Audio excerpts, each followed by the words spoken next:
ہمارے چینل میں خوش آمدید۔ تو چلیے شروع کرتے ہیں آج کی کہانی۔ مجھے اچھی طرح وہ دن یاد ہے جب میری ماں نے اپنے ہاتھوں سے میری زندگی برباد کر دی۔ حالانکہ اس وقت تو مجھے زندگی کو جینے کا ڈھنگ بھی نہیں آیا تھا۔ آخر میں نے دنیا میں ابھی دیکھا ہی کیا تھا۔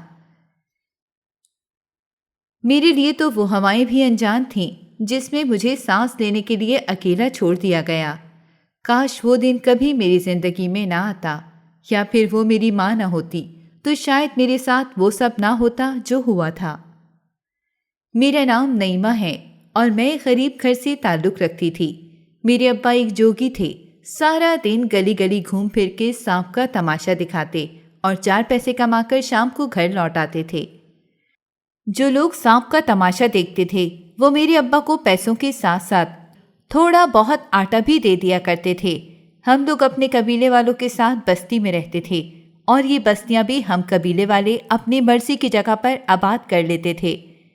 میں نے جب ہوش سنبھالا تو اپنے آپ کو اس بستی میں دیکھا جو شہر اور جنگل کے قریب بسائی ہوئی تھی۔ یہ جنگل کا علاقہ ہونے کی وجہ سے بہت بڑی جگہ تھی جہاں ابا سمیت قبیلے کے باقی لوگوں نے اپنی اپنی جھگیاں بنا رکھی تھیں۔ چھوٹی فیملی کے پاس ایک جھگی اور بڑی فیملی کے پاس 2 جھگیاں ہوتی تھیں۔ ہم لوگ بھی 2 جھگیوں میں رہتے تھے کیونکہ ماں باپ کے علاوہ دادا دادی اور میرے 6 بہن بھائی بھی اسی جگہ پر اماں ابا کے ساتھ رہتے تھے۔ اسی لیے ابا نے ایک بڑی جھگی اور ایک چھوٹی لگا رکھی تھی۔ بڑی جھگی میں اماں ابا کے ساتھ ہم 4 بہن بھائی ہوتے تھے، جبکہ چھوٹی جھگی میں دادا اور دادی کے ساتھ 2 بچے سویا کرتے تھے۔ بہن بھائیوں میں میرا نمبر سب سے آخری تھا۔ مجھ سے بڑی 4 بہنیں اور ایک بھائی تھا۔ ایک ایسا گھرانہ جس کے لوگ 2 وقت پیٹ بھر کے کھانا نہیں کھا سکتے تھے۔ وہاں پر پہلے سے 4 بیٹیاں موجود تھیں، تو ایسے میں میری کیا قدر ہو سکتی ہے، یہ تو کوئی بھی اچھی طرح سمجھ سکتا ہے۔ میں تو انچاہی اولاد کی طرح اس دنیا میں آئی تھی، کیونکہ میری 4 بہنوں کے بعد جب بھائی پیدا ہوا، اس کے بعد اماں ایک بار پھر امید سے ہوئیں، تو دادا دادی سمیت اماں ابا کی بھی یہی خواہش تھی کہ ایک اور بیٹا ان کے ہاں پیدا ہو جائے تو بیٹیوں کی جوڑی پوری ہو جائے گی۔ مگر بدقسمتی سے ایک اور بیٹی ان کے گھر آ گئی جس کی نہ تو کسی کو ضرورت تھی اور نہ ہی چاہت تھی۔ اسی لیے شروع ہی سے مجھے کسی فالتو چیز کی طرح سمجھا جاتا تھا۔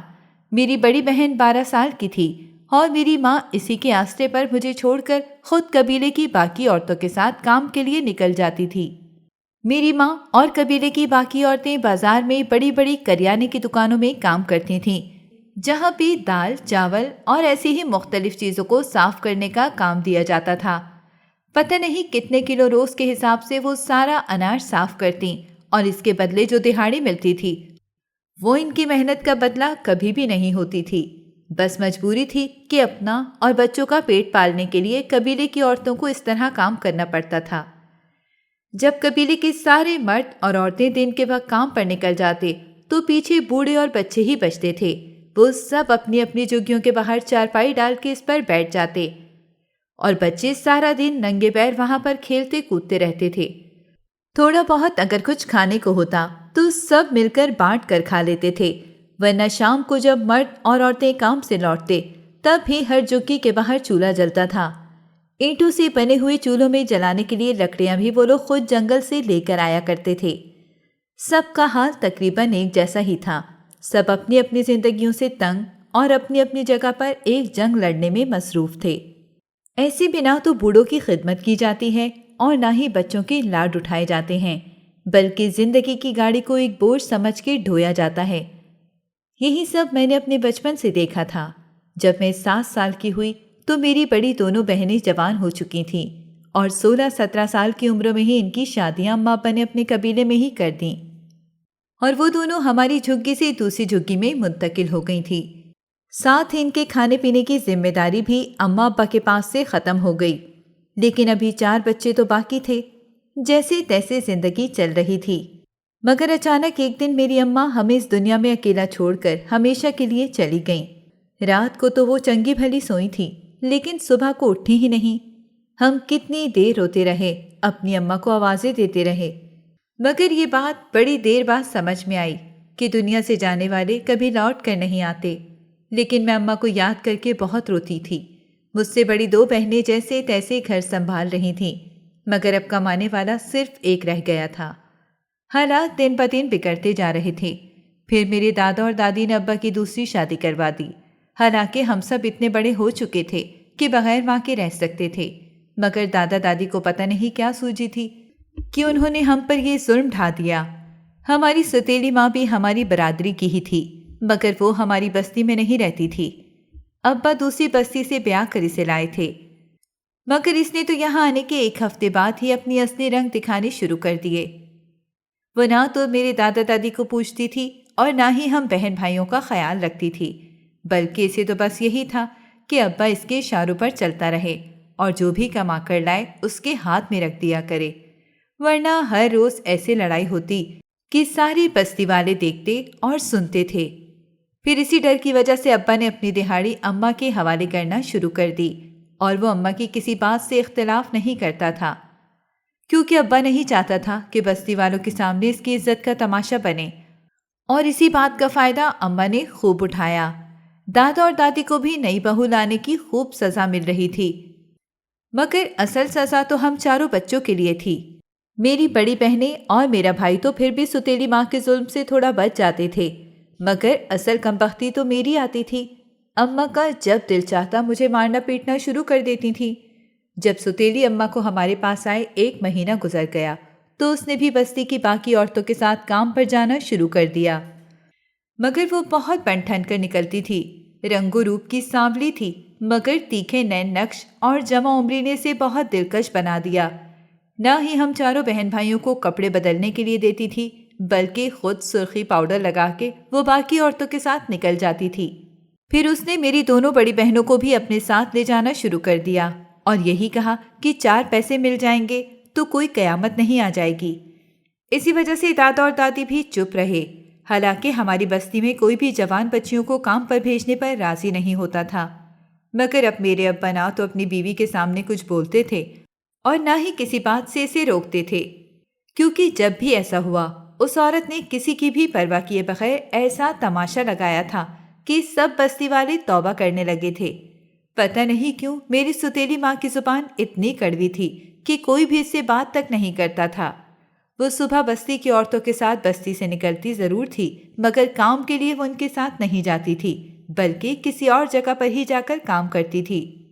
پھر جب میری بہنوں نے اماں کے ساتھ جانا شروع کیا تو پتہ چلا کہ وہ کسی ہوٹل میں جا کر وہاں دال سبزی بنانے کا کام کرتی تھی، اور اپنی سریلی آواز میں وہاں پر آنے والے گاہکوں کو لوک گیت بھی سنایا کرتی تھی۔ حالانکہ میری بہنیں بتاتی تھیں کہ اس ہوٹل میں سارے مرد ہی مرد ہوتے ہیں، کیونکہ وہ بڑی سڑک کے کنارے پر بنا ہوا تھا، جہاں پر آنے جانے والے مسافر اور ڈرائیور کھانا کھانے اور چائے پینے کے لیے رکتے تھے۔ وہ لوگ اماں کا گانا بڑی شوق سے سنتے تھے اور اسے پیسے بھی دیا کرتے تھے، مگر اماں کی شوق اور رنگین مزاج طبیعت کی وجہ سے ابا کو یہ سب بالکل بھی پسند نہیں تھا۔ ایک مرتبہ جب میری دونوں بہنوں نے سب کچھ دادا دادی اور ابا کو بتایا تو ابا نے اماں کو اس جگہ پر جانے سے روکا، لیکن اماں نے تو بغیر کسی لحاظ کے میری دونوں بہنوں کو ڈنڈے سے مارنا شروع کر دیا۔ اس نے یہ بھی نہیں سوچا کہ وہ دونوں جوان ہیں۔ بڑی مشکل سے ابا اور بستی والوں نے بیچ بچاؤ کروایا تھا۔ پھر اس بات کے 1-1.5 مہینے بعد ہی دادا کا انتقال ہو گیا، تو دادی نے اپنی بستی والوں سے بات کر کے میری دونوں بہنوں کی شادیاں بھی جلد کروا دیں، کیونکہ دادی نہیں چاہتی تھیں کہ میری دونوں بڑی بہنوں کے ساتھ کچھ غلط ہو۔ اب اماں کے نشانے پر میرا بھائی اور میں بچے تھے۔ میری دونوں بڑی بہنوں کی شادیوں کے بعد اماں نے اپنے ساتھ میرے بھائی کو لے جانا شروع کر دیا، مگر وہ لڑکا تھا اور 14 سال کا ہو چکا تھا۔ اس نے 2 دن میں ہی اماں کے ساتھ جانے سے انکار کر دیا، اور پھر ابا اسے اپنے ساتھ کام پر لے جانے لگے۔ میں بھی 10 سال کی ہو گئی تھی۔ بہن بھائیوں میں میرا رنگ روپ سب سے اچھا تھا۔ دراصل میں اپنی سگی ماں جیسی گوری چٹی تھی، اور اب میں جیسے جیسے بڑی ہو رہی تھی میرا رنگ اور بھی نکھرتا جا رہا تھا۔ دادی کو اب میری فکر لگی رہتی تھی، کیونکہ وہ بیمار رہنے لگی تھیں، اور یہ بھی اچھی طرح جانتی تھیں کہ میری ستیلی ماں تو اپنی خود غرضی اور مفاد کی خاطر کوئی بھی قدم اٹھا سکتی ہے، مگر دادی میری ابھی شادی نہیں کر سکتی، کیونکہ میں تو بہت چھوٹی تھی۔ میری دونوں سب سے بڑی بہنیں شادی کے بعد اسی بستی میں رہتی تھیں، مگر ستیلی ماں نہ تو مجھے ان کے پاس جانے دیتی تھی اور نہ ہی انہیں ہمارے گھر آنے کی اجازت دی۔ جب میرے بھائی نے اماں کے ساتھ جانے سے انکار کر دیا تو اماں نے زبردستی مجھے اپنے ساتھ لے جانا شروع کر دیا۔ مجھے ہوٹل کا ماحول بالکل بھی اچھا نہیں لگتا تھا، کیونکہ وہاں پر موجود مرد میری سوتیلی ماں کو عجیب عجیب نظروں سے دیکھتے تھے اور پتہ نہیں کیسے کیسے جملے کستے رہتے تھے، مگر میری ماں سب کے ساتھ ہنس کر بات کرتی تھی۔ مجھے یہ بات بالکل اچھی نہیں لگتی تھی۔ میں ابا کو یہ سب بتانا چاہتی تھی اور اسی موقع کی تلاش میں تھی کہ ایک دن مجھے یہ موقع مل گیا۔ اس دن مجھے بہت تیز بخار تھا، اسی لیے اماں مجھے اپنے ساتھ کام پر لے کر نہیں گئی تھی۔ اماں کے کام پر جانے کے بعد میں نے ابا اور دادی کو ساری بات بتائی تو ابا کو بہت غصہ آیا، مگر دادی نے ابا کو سمجھایا کہ اگر تم نے اپنی بیوی کو کچھ کہا تو وہ نعیمہ کے ساتھ اور بھی برا سلوک کرے گی، اسی لیے بہتر ہے کہ تم کوئی بہانہ بنا کر نعیمہ کو اپنی بیوی کے ساتھ کام پر جانے سے ہی روک دو۔ یہ بات سن کر ابا خاموش ہو گئے۔ 2-3 دن بعد میری طبیعت بہتر ہوئی تو اماں نے مجھے پھر کام پر جانے کے لیے تیار ہونے کو کہا، تو ابا نے اماں کو صاف منع کر دیا کہ آج سے نعیمہ کام پر نہیں جائے گی بلکہ اپنی دادی کے پاس رہے گی، کیونکہ وہ بوڑھی اور بیمار ہیں، اس وجہ سے ان کے پاس کوئی تو رہنا چاہیے۔ یہ بات سن کر اماں کو بہت تپ چڑھ گئی تھی، مگر وہ بولی کچھ نہیں اور پیر پٹکتی ہوئی کام پر چلی گئیں۔ پھر کچھ دن گزرے تھے کہ بستی میں سیلاب آنے کی خبریں پھیلنے لگیں۔ ہماری بستی سے کچھ دور ہی جو دریا بہتا تھا اور جنگل کے قریب سے گزرتا تھا، اس میں پانی کی تو طغیانی بڑھتی جا رہی تھی۔ پھر ہمیں وہ بستی خالی کرنے کا آرڈر ملا تو سب اپنے اپنے بال بچوں کے ساتھ ادھر ادھر بکھر گئے۔ میری دونوں بہنیں جو اپنے سسرال میں وہیں رہا کرتی تھیں، وہ بھی اپنے سسرال والوں کے ساتھ کہیں اور چلی گئیں۔ ابا اور دادی نے بھی بڑی کوشش کی کہ اپنی بستی کے لوگوں کے ساتھ ہی کسی اور ٹھکانے پر چلے جائیں، مگر اماں کو پتہ نہیں کون سی ضد تھی، وہ ہر بات میں ابا اور دادی سے اختلاف کرنا فرض سمجھتی تھیں۔ اماں کا کہنا تھا کہ وہ اب اپنی بستی میں جا کر رہیں گی۔ مجبوراً ابا دادی کو اماں کی یہ بات ماننی پڑی۔ اپنی بات منوانے کی عادی ہو چکی تھیں اور ابا سب کچھ ماننے پر موجود ہیں، کیونکہ وہ اب اماں کو چھوڑ بھی نہیں سکتے تھے، اور اس کی وجہ یہ تھی کہ وہ ماں بننے والی تھی۔ اس وجہ سے ابا نے خاموشی سے اپنا بوریا بستر سمیٹا اور اماں کی بستی میں چلے گئے۔ یہ بستی ہائی وے کے قریب آباد تھی اور وہاں پر زیادہ عورتیں گا بجا کر پیسے کماتی تھیں، لیکن ابا کو یہ سب پسند نہیں تھا۔ ابا پہلے کی طرح وہی کام کرتے رہے۔ دادی گھر میں مجھے لیے جلتی کرتی رہتی تھیں، ان کو میری بہت فکر تھی۔ میرا بھائی تو 2 مہینے سے پتہ نہیں کہاں چلا گیا تھا، واپس ہی نہیں آیا تھا۔ نئی بستی میں منتقل ہونے کے بعد مہینے بعد جب دادی کا انتقال ہو گیا تو ابا کے ساتھ میں اکیلی رہ گئی۔ پھر ایک دن اماں کی طبیعت خراب ہوئی اور پتہ چلا کہ ان کا حمل ضائع ہو گیا ہے۔ اس بات کا دکھ ابا کو بہت زیادہ ہوا تھا، مگر اماں کو دیکھ کر بالکل بھی نہیں لگتا تھا کہ انہیں کوئی دکھ ہوا ہے، بلکہ وہ تو کچھ دن آرام کرنے کے بعد پہلے سے زیادہ حشاش بشاش ہو گئی تھیں اور باقاعدگی سے اپنے کام پر جانے لگیں۔ مجھے بھی زبردستی اپنے ساتھ لے جاتی تھیں۔ مجھے اماں کی بستی اور وہاں کا ماحول بالکل بھی پسند نہیں تھا، مگر میں اور کر بھی کیا سکتی تھی۔ میں اور ابا دونوں ہی وہاں پر خوش نہیں تھے، مگر کبھی کبھی زندگی میں وہ سب کرنا پڑتا ہے جو کبھی ہم نے چاہا نہ ہو یا کبھی سوچا ہی نہ ہو۔ بالکل ایسا ہی کچھ ہم دونوں کے ساتھ ہو رہا تھا، مگر وقت کا کام تو گزرنا ہوتا ہے اور وہ گزرتا رہتا ہے۔ کب اور کیسے 3 سال گزر گئے پتہ ہی نہیں چلا۔ میں 14 سال کی ہو گئی تھی۔ اس سارے عرصے کے دوران ابا اور میری ملاقات تو نہ میری کسی بہن سے ہوئی تھی اور نہ ہی بھائی سے۔ ابا نے میری بہنوں کا پتہ ٹھکانہ ڈھونڈنے کی بہت کوشش کی، مگر وہ نہیں جان پائے تھے کہ میری بہنیں اپنے اپنے سسرال والوں کے ساتھ کون سی بستیوں میں جا کر بس گئی تھیں، اور ہمارے پاس تب فون تو تھے نہیں کہ ایک دوسرے سے رابطہ ہو سکے۔ اب تو ابا نے انہیں ڈھونڈنا بھی چھوڑ دیا تھا، مگر انہیں اپنے بیٹے اور مجھے اپنے بھائی کا بے چینی سے انتظار رہتا تھا۔ میں دن رات دعائیں کرتی کہ کاش وہ کسی دن لوٹ کر واپس آ جائیں، مگر ایسا نہیں ہوا۔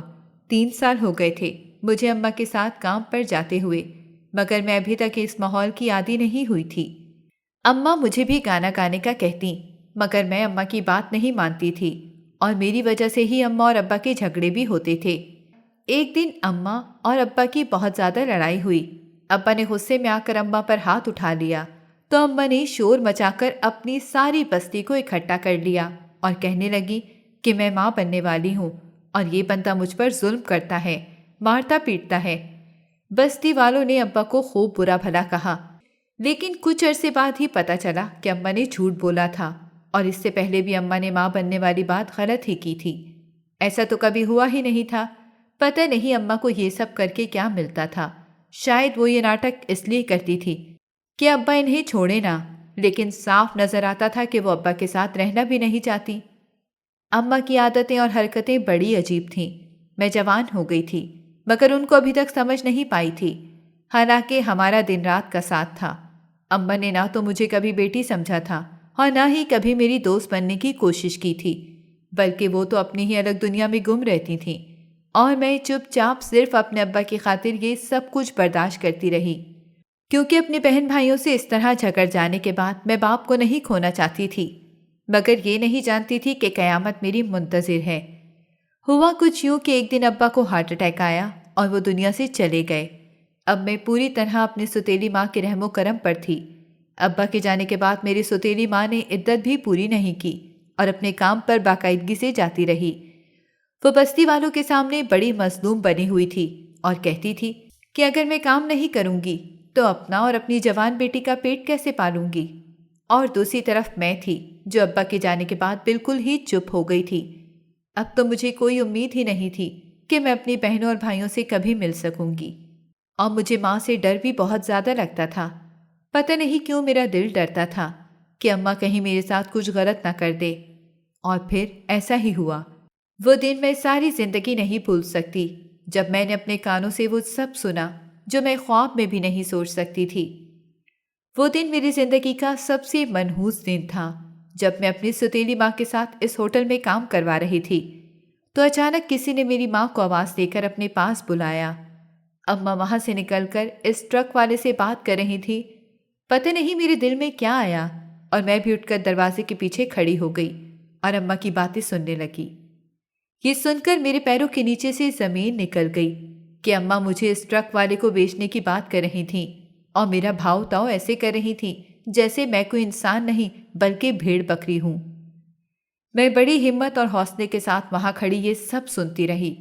اماں ٹرک والے سے کہہ رہی تھیں کہ آج کل میں ہی پوری رقم میرے ہاتھ میں رکھو، جس دن پیسے دو گے اس سے اگلے دن میں بہانے سے اپنی بیٹی کو تمہارے ساتھ بھیج دوں گی، پھر تم اسے جہاں مرضی لے کر جانا اور جو مرضی کرنا، میرا تم سے دوبارہ کوئی واسطہ نہیں ہوگا، کیونکہ میں خود شادی کرنے والی ہوں۔ اس آدمی نے پتہ نہیں کیا جواب دیا اور وہ وہاں سے چلا گیا۔ میں فٹافٹ واپس جا کر برتن دھونے لگ گئی۔ میرے ہاتھ بھی کانپ رہے تھے، کچھ سمجھ نہیں آ رہا تھا کہ میں کیا کروں، مگر میں کبھی اپنی ستیلی ماں کے ہاتھوں کھلونا بن کر بکنا نہیں چاہتی تھی، اس لیے میں نے اسی رات وہاں سے فرار ہونے کا فیصلہ کر لیا تھا۔ میں نہیں جانتی تھی کہ میں کہاں جاؤں گی اور کس سے مدد مانگوں گی۔ میں مزید اپنی ماں کے ہاتھوں سے رسوا نہیں ہو سکتی تھی۔ ہوٹل پر کام کرنے کے بعد جب اماں مجھے لے کر بستی میں گئیں تو حسب معمول وہ رات کو جلدی سو گئی تھی۔ میں نے اپنے 2-4 جوڑوں کا جو ایک تھیلا تیار کیا تھا اسے اٹھا کر بڑی خاموشی سے بستی سے نکل کر سڑک کنارے چلنے لگی۔ مجھے بہت زیادہ ڈر لگ رہا تھا، مگر ہمت تو کرنی تھی۔ میرے پاس اماں کے پیسوں میں سے چرائے ہوئے کچھ پیسے بھی تھے۔ میں چلتے چلتے بس کے اڈے تک پہنچ گئی۔ وہاں پر ایک بس تیار کھڑی تھی۔ میں نے اسی کی ٹکٹ لی اور اس میں بیٹھ گئی۔ مجھے تو یہ بھی معلوم نہیں تھا کہ وہ کس جگہ پر جانے والی تھی۔ جب وہ شہر آیا جہاں کا میں نے ٹکٹ خریدا تھا تو کنڈکٹر نے مجھے اترنے کا کہا۔ بس سے اتر کر روڈ پر کھڑی ادھر ادھر دیکھنے لگی۔ تبھی ایک عورت میرے قریب آئی اور اس نے مجھ سے پوچھا کہ میں یہاں کیا کر رہی ہوں اور مجھے کہاں جانا ہے۔ میں نے بھی یہ سوچ کر کہ وہ عورت ہے اور میری مدد ضرور کرے گی اسے بتا دیا کہ میں اس شہر میں نئی ہوں اور کام کرنے کے لیے یہاں پر آئی ہوں۔ وہ عورت کہنے لگی میں سامنے والے علاقے کے پیچھے رہتی ہوں اور تمہیں کام دلوا سکتی ہوں، مگر وہ کام ایسی جگہ پر ہے جہاں کوئی لڑکی جانا پسند نہیں کرتی، مگر یہ بھی یاد رکھنا کہ تمہارے اور جیسی بے سہارا لڑکیوں اور عورتوں کو کوئی بھی نہ تو عزت کی زندگی جینے دیتا ہے اور نہ ہی کوئی عزت دار کام دیتا ہے، اسی لیے اپنی قسمت آزمانے کے بعد جب بھی میرے پاس آؤ گی میں تمہیں کام دلوا دوں گی۔ یہ سب سن کر میں سوچ میں پڑ گئی کہ اب مجھے کیا کرنا چاہیے، مگر میں ہمت نہیں ہارنا چاہتی تھی۔ میں نے وہاں آس پاس اور بڑی چھوٹی دکانوں پر کام کے بارے میں پوچھا تو مجھے کسی نے بھی کام نہیں دیا، بلکہ کچھ لوگوں نے تو جھڑک کر وہاں سے بھگا دیا تھا، اور کچھ اپنی نظر اور نیت کی عکاسی اپنے الفاظ سے یہ کر رہے تھے۔ میں نے کچھ گھروں میں بھی کام کی بات کی، مگر میرا حلیہ دیکھ کر ہی مجھے کسی نے اندر بھی نہیں جانے دیا۔ صبح سے شام ہو گئی تھی۔ میرے پاس جو تھوڑے سے پیسے تھے ان کا میں صبح ہی کھانا کھا چکی تھی۔ اب تو میرے پاس کچھ بھی نہیں اور نہ ہی مجھے کوئی کام ملا تھا، اور تو اور مجھے سب سے زیادہ فکر یہ ہو رہی تھی کہ میں رات کہاں گزاروں گی، کیونکہ یہ تو میں بھی اچھی طرح سمجھ گئی تھی کہ جہاں مجھ جیسی لڑکیاں دن کی روشنی میں محفوظ نہیں ہیں، وہ رات کی تاریکی میں کیسے محفوظ رہ سکتی ہیں۔ تھک ہار کر میں اس عورت کے ٹھکانے پر چلی گئی جو صبح مجھے بس اسٹاپ پر ملی تھی۔ میں نے اس کے سمجھائے ہوئے پتے کے مطابق جب اس کے دروازے پر جا کر دستک دی تو وہی دروازہ کھولنے کے لیے آئی۔ مجھے دیکھ کر مسکرانے لگی اور کہنے لگی کہ مجھے پورا یقین تھا کہ تم میرے پاس ضرور آؤ گی۔ پھر وہ مجھے اندر لے گئی۔ اس نے مجھے کھانا بھی کھلایا اور اپنے پاس بستر لگا کر مجھے سونے کے لیے بھی کہہ دیا۔ اس گھر میں اپنے بہو بیٹے اور 2 بیٹیوں کے ساتھ رہتی تھی۔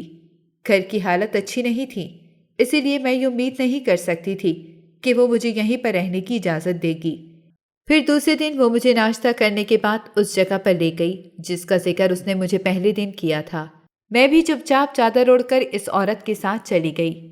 مجھے ساتھ لے کر وہ رکشے میں بیٹھی تھی اور پھر ہم دونوں آدھے پونے گھنٹے بعد ایک ایسی جگہ پر پہنچے جہاں مجھ جیسی لڑکی کو قسمت پہنچا دیتی ہے۔ وہ ایک کوٹھا تھا۔ اس عورت نے مجھے کہا کہ ٹھیک دلاری بائی سے جا کر مل لو، وہ تمہیں ضرور کام دے دے گی۔ پھر وہ تو اسی رکشے میں بیٹھ کر وہاں سے واپس چلی گئی۔ میں ڈرتے ڈرتے دلاری بائی کا پوچھتی ہوئی اس کے ٹھکانے پر پہنچ گئی۔ وہ 1.5 عمر کی بڑی رنگین مزاج عورت تھی۔ مجھے سر سے پیر تک دیکھنے کے بعد کہنے لگی کہ تم تو ابھی 16 سال کی بھی نہیں ہوئی اور یہاں تک کیسے پہنچ گئی ہو؟ میں نے اس عورت کو ساری کہانی بتا دی۔ وہ میری باتیں خاموشی سے سنتی رہی اور کافی دیر تک وہ کچھ بولی ہی نہیں۔ پھر اس نے اپنے موبائل فون سے ایک نمبر ڈائل کیا اور مختصر سی بات کر کے اس نے فون بند کر دیا اور مجھے کہنے لگی کہ دیکھو تم ابھی بہت چھوٹی ہو اور میں نہیں چاہتی کہ اس دلدل میں آنے کے بعد تمہاری زندگی برباد ہو جائے، اسی لیے میں تمہیں ایک ایسی جگہ پر بھیجوں گی جہاں تمہیں کوئی غلط کام نہیں کرنا پڑے گا اور تم عزت کی زندگی گزار لوگی۔ میں تو اس کی باتیں سن کر دل ہی دل میں خوش ہو گئی۔ مجھے یقین ہی نہیں آ رہا تھا کہ کوٹھے جیسی جگہ پر کوئی مجھے ایسا مشورہ بھی دے سکتا ہے۔ میں نے اس کا شکریہ ادا کیا اور کہا کہ آپ مجھے کام دلوا دیں، میں کبھی بھی کوئی شکایت کا موقع آپ کو نہیں دوں گی۔ پھر اس عورت نے مجھے ایک کمرے میں بھیج دیا اور کچھ کھانے پینے کی چیزیں بھی میرے پاس بھجوا دیں۔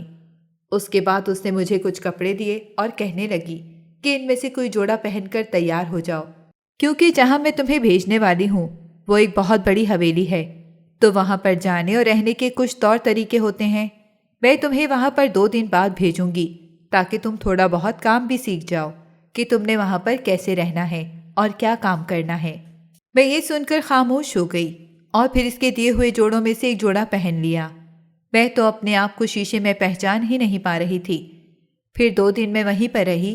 اس عورت اور 2-3 لڑکیوں نے مجھے اٹھنا بیٹھنا اور کھانا پینا سکھایا کہ امیر لوگ کس طرح کے ملازموں کو پسند کرتے ہیں۔ جس دن میں نے جانا تھا تب وہ عورت کہنے لگی کہ وہ حویلی اپنے گاؤں کے ایک سردار کی ہے۔ وہ بیچارہ گاؤں کا سردار تو ہے مگر کچھ عرصے سے وہ معذور ہو چکا ہے، اسی لیے اسے خدمت کے لیے ایک نوجوان لڑکی کی ضرورت ہے جو اس کا خیال بھی رکھ سکے اور اسے وقت پر دوا دارو بھی دیتی رہے۔ اس کام کے تمہیں ہر مہینے اچھے پیسے ملیں گے، لیکن دیکھو مجھے کوئی شکایت نہیں ملنی چاہیے، کیونکہ اگر اس طرح کا کام کوئی لڑکی ٹھیک سے نہ کر سکے تو پھر سوچ لو اسے کیا کچھ کرنا پڑے گا۔ یہ سن کر میں ڈر گئی اور میں نے ان سے وعدہ کیا کہ میں پوری ایمانداری اور دل سے وہاں پر سردار کی خدمت بھی کروں گی اور کام بھی کروں گی۔ اس عورت نے ایک آدمی کو بلوا کر مجھے اس گاؤں میں بھجوا دیا۔ وہ گاؤں اس شہر سے کافی دور تھا۔ وہ آدمی مجھے گاڑی میں بٹھا کر لے گیا تھا۔ وہاں پہنچتے پہنچتے 4-5 گھنٹے لگ گئے تھے۔ جب ہم حویلی میں پہنچے تو شام ہونے والی تھی۔ سردار ویل چیئر پر بیٹھا تھا۔ اس نے مجھ سے میرا نام پوچھا اور ایک ملازمہ کو بلا کر اسے میرے بارے میں بتایا تو ملازمہ مجھے لے کر ایک کوارٹر میں چلی گئی۔ وہ مجھے سارا کام سمجھا رہی تھی کہ سردار کو کھانے میں کیا پسند ہے، کیسے کپڑے پہننا پسند ہے، وغیرہ وغیرہ۔ میں بڑی غور سے یہ سب کچھ سن اور سمجھ رہی تھی۔ پھر مجھے وہاں رہتے ہوئے ایک ہفتہ گزر گیا۔ سردار کے چھوٹے موٹے کام، کپڑوں کی ترتیب اور دوائی وغیرہ دینے کے علاوہ مجھے وہاں پر کوئی کام نہیں کرنا پڑتا تھا۔ مگر ایک ہفتے بعد سردار نے مجھے اپنے کمرے میں بلوا کر صوفے پر رکھے بڑے شاپنگ بیگز کی طرف اشارہ کرتے ہوئے کہا، یہ کچھ کپڑے شہر سے تمہارے لیے منگائے ہیں، تم یہی پہنا کرو اور تھوڑی تیار ہو کر رہا کرو۔ مجھے یہ بات بڑی عجیب سی لگی کہ بھلا مجھے کپڑے پہن کر تیار ہونے کی کیا ضرورت ہے؟ میں جس کام کے لیے آئی ہوں وہ تو کر رہی تھی، مگر میں سردار کو انکار بھی نہیں کر سکتی تھی۔ میں نے وہ بیگ اٹھائے اور اپنے کوارٹر میں چلی گئی۔ جب وہاں جا کر میں نے بیگ کھولے تو قیمتی اور خوبصورت کپڑے دیکھ کر مجھے کچھ حیرت ضرور ہوئی تھی، مگر مجھے کوٹھے والی دلاری بائی کی بات اچھی طرح یاد تھی کہ اگر میں سردار کا کہنا نہیں مانوں گی تو وہ مجھے واپس کوٹھے پر بھیج دیں گے، اور میں ایسا ہرگز نہیں چاہتی تھی۔ میں ان میں سے ایک جوڑا پہن کر ہلکا سا تیار ہو کے اندر چلی گئی۔ مجھے وہاں پر رہتے اور کام کرتے ہوئے تقریباً 15 دن ہو گئے تھے، مگر میں نے ابھی تک حویلی کے اس حصے میں سردار کی فیملی میں سے کسی عورت کو نہیں دیکھا تھا۔ وہاں چند ملازمائیں ضرور آتی جاتی تھیں، اس کے علاوہ کچھ آدمی تھے جو سردار کی دن رات خدمت کرتے تھے۔ جب میں سردار کے سامنے تیار ہو کر گئی تو وہ مجھے دیکھ کر مسکرانے لگا اور اس نے میری تعریف بھی کی، جو مجھے بہت عجیب لگی۔ پھر اس نے کہا کہ ٹھیک ہے، اب تم اپنا کام کرو اور اسی طرح روز تیار رہا کرو۔ مجھے روزانہ ایسے بھاری بھرکم اور قیمتی کپڑے پہن کر تیار ہونا اور کام کرنا بہت عجیب لگتا تھا، مگر یہ میری ڈیوٹی تھی اور مجھے اسی کے پیسے ملنے والے تھے۔ میں 1 مہینہ پورا ہونے کا انتظار کر رہی تھی تاکہ مجھے پتہ چلے کہ حویلی میں مجھے کتنی تنخواہ ملے گی۔ پھر جیسے ہی 1 مہینہ پورا ہو گیا اور سردار نے مجھے 1 مہینے بعد اپنے کمرے میں بلا کر پورے 30,000 روپے میرے ہاتھ پر رکھ دیے اور ساتھ میں خوبصورت جوڑوں کے شاپنگ بیگ بھی مجھے تھما دیے۔ میں وہ سب لے کر اپنے کوارٹر میں گئی تو بڑی خوش تھی۔ کام بھی کوئی خاص نہیں تھا اور اچھے سے اچھے کپڑے پہنتی تھی، اور مہینے بعد 30,000 بھی مجھے مل گیا تھا۔ ایک اچھی زندگی گزارنے کے لیے مجھے اور کیا چاہیے تھا؟ میں نے اس دن ملنے والے کپڑوں میں سے بہت خوبصورت جوڑا نکال کر پہن لیا اور معمول سے کچھ زیادہ تیار ہو گئی۔ حویلی میں چلی گئی، مگر جیسے ہی سردار کے کمرے کے پاس پہنچی، ایک آواز میرے کانوں میں پڑی جسے سن کر میرے رونگٹے کھڑے ہو گئے۔ کہنے والے نے کہا تھا کہ لڑکی بڑی خوبصورت ہے اور ہم اس سے ٹھیک ٹھاک کما سکتے ہیں۔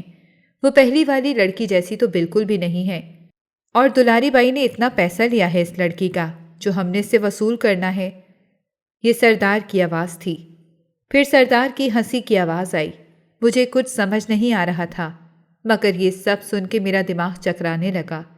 میں نے کمرے کی کھڑکی سے اندر جھانکنے کی کوشش کی تو میں حیران رہ گئی کہ سردار اپنے پیروں پہ کھڑا تھا اور اس کے پاس کچھ اور آدمی بیٹھے ہوئے تھے۔ مجھے لگ رہا تھا کہ میرے ساتھ کچھ بہت زیادہ برا ہونے والا ہے۔ میں دبے پاؤں وہاں سے نکل کر حویلی کے دروازے تک پہنچ گئی، اور سردار کا نام لے کر میں نے چوکیدار سے جھوٹ بولا تھا اور اس نے مجھے باہر جانے دیا۔ میں نہیں جانتی تھی کہ میں کہاں جاؤں گی، میرے پاس تو 1 روپیہ بھی نہیں تھا۔ میں اسی دوپٹے اور جوڑے میں گاؤں کی کچی سڑک پر بھاگنے لگی۔ مجھے تو راستے بھی نہیں معلوم تھے۔ پھر بھاگتے بھاگتے مجھے اچانک ایک بستی نظر آئی تو میں بے اختیار وہاں چلی گئی۔ بستی میں سب مجھے اس طرح گھبرایا ہوا دیکھ کر پریشان ہو گئے، اور میرے ارد گرد بہت سے لوگ جمع ہو کر مجھ سے پوچھنے لگے کہ میں کون ہوں اور کہاں سے آئی ہوں، لیکن مجھ سے کچھ بولا ہی نہیں جا رہا تھا۔ میں تو بس رو رہی تھی کہ اچانک ایک عورت میرے قریب آئی اور میرے کندھے پر ہاتھ رکھ کر اس نے میرا نام لیا تو میں نے حیرت سے اس کی طرف دیکھا۔ وہ تو میری سب سے بڑی بہن تھی جس کی شادی کچھ سال پہلے ابا نے کی تھی، اور وہ لوگ وہاں سے چلے گئے تھے۔ میں بھی بے اختیار اپنی بہن کے سینے سے لگ کر رونے لگ گئی۔ وہ مجھے اپنی جھگی میں لے گئی اور وہاں پر میری دوسری بہن بھی موجود تھی جو اس کی دیورانی تھی۔ میں نے اپنی بہن کو سب کچھ بتا دیا تو وہ بہت افسوس کرنے لگی۔ اس نے کہا کہ ہم نے بھی تم لوگوں کو تلاش کرنے کی بہت کوشش کی تھی، مگر ہمیں ابا اور تمہارا پتہ نہیں چلا۔ باقی دونوں بہنوں کا بھی مجھے معلوم ہے کہ وہ کہاں رہتی ہیں، اور ہمارا بھائی بھی ہم سے ملتا ہے، اور شکر ہے تم بھی ہمارے پاس آ گئیں۔ میں نے ایک مرتبہ پھر اپنی بہن کی گود میں سر رکھ کے آنسو بہانے شروع کر دیے۔